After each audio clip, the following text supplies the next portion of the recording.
Hello दोस्तों, welcome to the Basu classes. आज हम लोग बात करेंगे दोस्तों यूपी टेट, सी टेट तथा सुपर टेट जैसी परीक्षाओं में जो शिक्षा मनोवैज्ञानिक से रिलेटेड जो प्रमुख सिद्धांत से रिलेटेड प्रश्न पूछे जाते हैं उनके बारे में। चलिए शुरू करते हैं दोस्तों। बात करेंगे दोस्तों, आधुनिक मनोविज्ञान का जो जनक माना जाता है वह माना जाता है विलियम जेम्स को दोस्तों, तथा शिक्षा मनोवैज्ञानिक के जनक माने जाते हैं वह माने जाते हैं एडवर्ड थॉर्नडाइक, तथा आधुनिक मनोविज्ञान के जो जनक हैं वह हैं विलियम जेम्स दोस्तों। बात करेंगे बाल मनोविज्ञान के प्रथम जनक जो हैं वह हैं दोस्तों पेस्टोलॉजी तथा विकासात्मक मनोविज्ञान के जनक या संज्ञानात्मक मनोविज्ञान के जो जनक कहे जाते हैं वह कहे जाते हैं दोस्तों जीन पियाजे। प्रयोगात्मक मनोवैज्ञानिक जो जनक है वह हैं विलियम वुंट दोस्तों। इन्होंने 1879 में जर्मनी के लिप्जिंग शहर में जो है पहली प्रयोगशाला खोली थी दोस्तों। मनोविश्लेषणवाद सिद्धांत के प्रतिपादक कहे जाते हैं सिगमंड फ्रायड, तथा संज्ञानात्मक और विकासात्मक जो मनोविज्ञान का जो सिद्धांत दिया था वह दिया था दोस्तों जीन पियाजे ने। नैतिक विकास का सिद्धांत किसने प्रतिपादित किया था, तो वह प्रतिपादित किया था लॉरेंस कोहलबर्ग ने। सामाजिक सांस्कृतिक विकास का जो सिद्धांत दिया था वह दिया था लेव वाइगोत्स्की ने। मनोसामाजिक विकास का जो सिद्धांत दिया था वह दिया था दोस्तों एरिक एरिक्सन ने, तथा बुद्धि का एक कारक सिद्धांत दिया था वह दिया था अल्फ्रेड बिने ने दोस्तों। तथा द्विकारक और त्रिकारक जो सिद्धांत दिए थे वह दिए थे दोस्तों चार्ल्स स्पियरमैन ने। बात करेंगे बुद्धि का बहुकारक जो सिद्धांत दिया था वह दिया था दोस्तों थॉर्नडाइक ने, तथा बहुबुद्ध सिद्धांत के जो प्रतिपादक कहे जाते हैं वह कहे जाते हैं होवार्ड गार्डनर दोनों। बात करेंगे बुद्धि का त्रिआयामी जिसको 3D सिद्धांत के नाम से जाना जाता है तो वह दिया था जेपी गिलफोर्ड ने, तथा बुद्धि का समूह कारक सिद्धांत जो दिया था वह दिया था दोस्तों थर्स्टन ने। तरल और ठोस बुद्धि का जो सिद्धांत दिया था वह दिया था आर.बी. कैटल ने, तथा बुद्धि का पदानुक्रमिक सिद्धांत जो दिया था वह दिया था फिलिप बर्नर ने। तथा बुद्धि का और खा सिद्धांत दिया था D.O. हैब ने दोस्तों। बुद्धि का पास मॉडल जो दिया था वह दिया था J.P. दास, नाग्लियरी और किर्बी ने दोस्तों। बात करेंगे क्रिया प्रसूत अनुबंधन का जो सिद्धांत दिया था वह दिया था B.F. स्किनर ने, तथा शास्त्रीय अनुबंधन सिद्धांत की बात की जाए तो वह दिया था इवान पावलोव ने। प्रयास और त्रुटि का जो सिद्धांत दिया था वह दिया था दोस्तों थॉर्नडाइक ने, तथा अंतर्दृष्टि या सूझ का जो सिद्धांत दिया था वह दिया था कोहलर, कोफा और बर्दिमर ने। सामाजिक अधिगम सिद्धांत जो दिया था वह दिया था अल्बर्ट बंडूरा ने दोस्तों, तथा आवश्यकता का पदानुक्रमक सिद्धांत या मांग का जो सिद्धांत दिया था वह दिया था ब्राह्म मैस्लो ने। अभिप्रेरणा की मूल प्रवृत्ति का जो सिद्धांत दिया था वह दिया विलियम मैकडूगल ने, तथा अधिगम का समीपता का जो सिद्धांत दिया था वह दिया था दोस्तों एडविन गुथरी ने। अधिगम का क्षेत्रीय सिद्धांत दिया था कुर्ट लेविन ने, तथा चिन्ह अधिगम सिद्धांत दिया था एडवर्ड टॉलमैन ने दोस्तों। तथा खोजपूर्ण अधिगम का संप्रत्यय जो दिया था वह दिया था दोस्तों जेरोम ब्रूनर ने। अधिगम के सोपानकी सिद्धांत किसने दिया था, तो वह दिया था R.M. गैने ने। तथा प्रबलन तथा पुनर्बलन का जो सिद्धांत जो व्यापक रूप से दिया था वह दिया था दोस्तों C.L. हल ने। तथा बात करेंगे किंडरगार्टन पद्धति या खेल उद्यान जो शिक्षा पद्धति है उसके जो जनक कहे जाते हैं वह कहे जाते हैं फ्रेडरिक फोगेल दोस्तों। तथा मॉन्टेसरी शिक्षा पद्धति के जो जनक कहे जाते हैं वह कही जाती हैं दोस्तों मैडम मारिया मॉन्टेसरी दोस्तों। प्रोजेक्ट या योजना विधि अर्थात परियोजना विधि के जो प्रतिपादक कहे जाते हैं वह कहे जाते हैं विलियम किलपैट्रिक, तथा ह्यूरिस्टिक या खोज विधि के जो जनक कहे जाते हैं वह कहे जाते हैं H.E. आर्मस्ट्रांग। डाल्टन विधि के जो जनक कहे जाते हैं वह कहे जाते हैं हेलन पार्कहर्स्ट दोस्तों। तथा पर्टन विधि के जो जनक कहे जाते हैं वह कहे जाते हैं दोस्तों पेस्टोलॉजी। प्रश्नोत्तर विधि की बात की जाए तो उसके जो जनक कहे जाते हैं वह कहे जाते हैं दोस्तों सुकरात, तथा संवाद विधि के जो जनक कहे जाते हैं वह कहे जाते हैं दोस्तों प्लेटो। मूल्यांकन विधि के जो जनक हैं वह हैं J.M. राइस दोस्तों। तथा इकाई उपागम के प्रतिपादक कहे जाते हैं S.C. मॉरिसन दोस्तों। बात करेंगे विनेटिका विधि के प्रतिपादक कौन है तो दोस्तों वह है कार्लटन वासबर्न दोस्तों। तथा ड्रेकॉली शिक्षा विधि के प्रतिपादक उनके नाम से आप समझ सकते हैं ओविड ड्रेकॉली दोस्तों। ब्रेल लिपि के जनक कहे जाते हैं लुइस ब्रेल, तथा यह जो है दृष्टिबाधित छात्रों के लिए ब्रेल लिपि उपयोग में लाई जाती है, तथा ये 6 बिंदुओं पर आधारित होती है दोस्तों। बात करेंगे साइचर विधि के प्रतिपादक तथा मॉन्टेसरी विधि के प्रतिपादक जो हैं वह है मारिया मॉन्टेसरी। तथा समाजमिति विधि के जो जनक हैं वे हैं दोस्तों J.L. मोरेनो।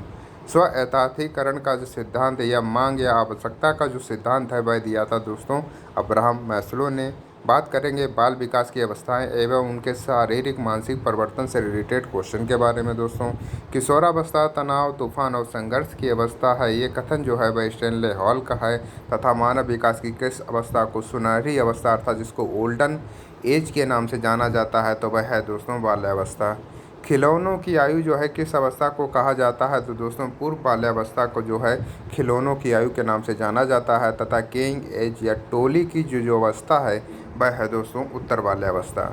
व्यक्ति के शारीरिक विकास की गति किस अवस्था में जो है सबसे तीव्र होती है तो वह अवस्था है दोस्तों शैशवावस्था में जो है व्यक्ति के शारीरिक विकास की जो गति होती है वह अत्यधिक तीव्र होती है।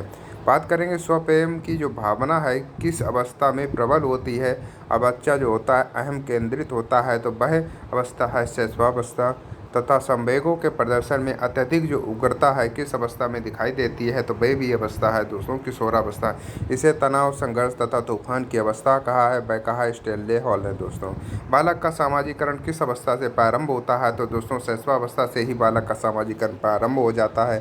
तथा जो उसका प्राथमिक सामाजिकरण का जो अंग होता है वह होता है उसका परिवार। बात करेंगे जीवन का सबसे कठिन काल जो है किस अवस्था को कहा जाता है, वह कहा जाता है दोस्तों किशोरावस्था को। संवेगात्मक विकास का अनोखा काल जो है वह कहा जाता है दोस्तों बाल्यावस्था को। ये कथन जो है वह है दोस्तों कोल एवं ब्रूस के अनुसार दोस्तों। बात करेंगे तार्किक चिंतन की अवस्था जो है वह कौन सी मानी जाती है तो दोस्तों बाल्यावस्था एवं किशोरावस्था जो है वह तार्किक चिंतन की अवस्था मानी जाती है। तथा विषम लिंगी आकर्षण किस अवस्था की मुख्य विशेषता है तो वह है दोस्तों किशोरावस्था की।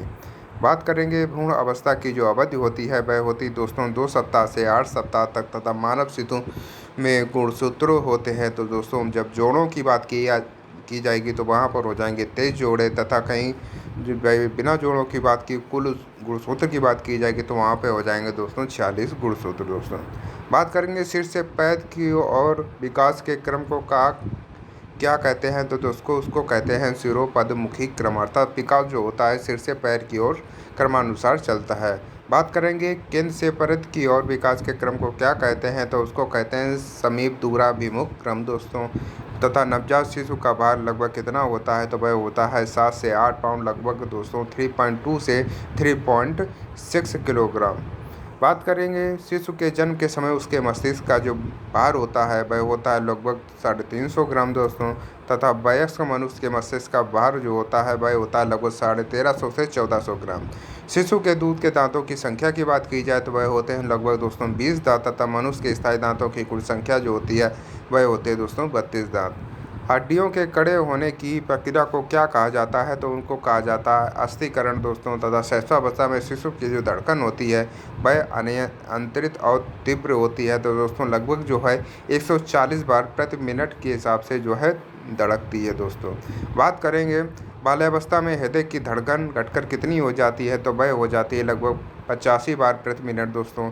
तथा वयस्क होने पर हृदय की जो धड़कन हो जाती है वह हो जाती है 72 बार प्रति मिनट दोस्तों। बात करेंगे प्राथमिक समाजीकरण की मुख्य एजेंसी कौन सी है तो वह है परिवार दोस्तों।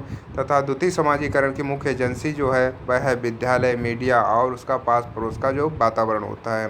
बालक की विकास की प्रथम प्रक्रिया जो है कब शुरू होती है तो वह गर्भावस्था था गर्भधारण से ही जो बालक के विकास की प्रक्रिया जो होती है वह शुरू हो जाती है।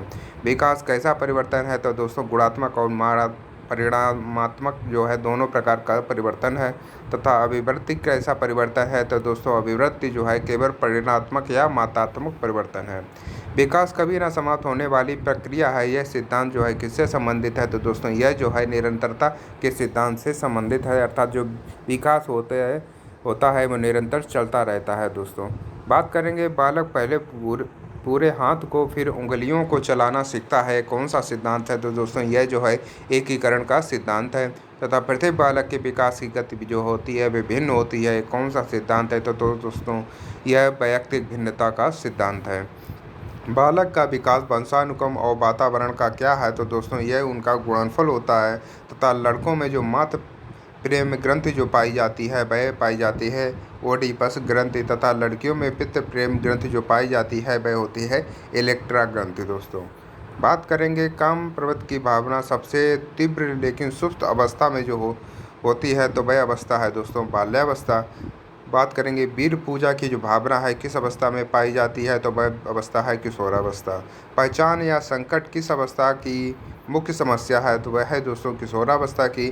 तथा बालक के हाथ पैर आँख उसके जो प्रारंभिक शिक्षक है ये कथन किसने कहा था तो ये कथन जो है वह है दोस्तों रूसो का। स्यूडो परिपक्वता का काल किसने कहा है तो दोस्तों बाल्यावस्था को जो है स्यूडो परिपक्वता का काल कहा है। तथा ये जो कथन है वह रास का है। तो बालक का विकास एक सीधी रेखा बना होकर कैसा होता है तो दोस्तों बालक का विकास वर्तुलाकार होता है। किशोरावस्था को अंग्रेजी में एडोलोसेंस कहते हैं। ये किस भाषा के शब्द से बना हुआ है तो ये लैटिन भाषा के एडोलोकेयर से बना हुआ है। एडोलोकेयर शब्द का शाब्दिक अर्थ होता है दोस्तों परिपक्वता की ओर बढ़ना।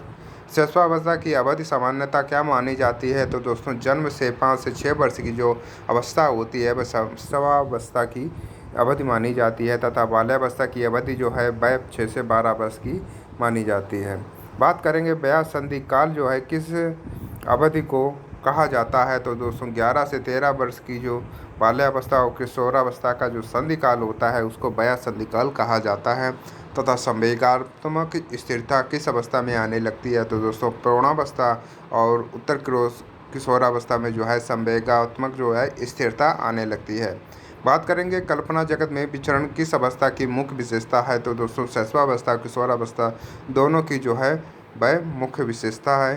बालक में तर्क और निरीक्षण शक्ति का विकास किस आयु काल में हो जाता है तो दोस्तों 11 वर्ष की आयु में जो है बालक में निरीक्षण और तर्क शक्ति का विकास हो जाता है। अगर दोस्तों ये आपको वीडियो पसंद आए तो वीडियो को लाइक करें, चैनल को सब्सक्राइब करें तथा अपने दोस्तों को भी शेयर करें तथा अपने सुझाव देने के लिए कमेंट करना बिल्कुल भी ना भूलें। धन्यवाद।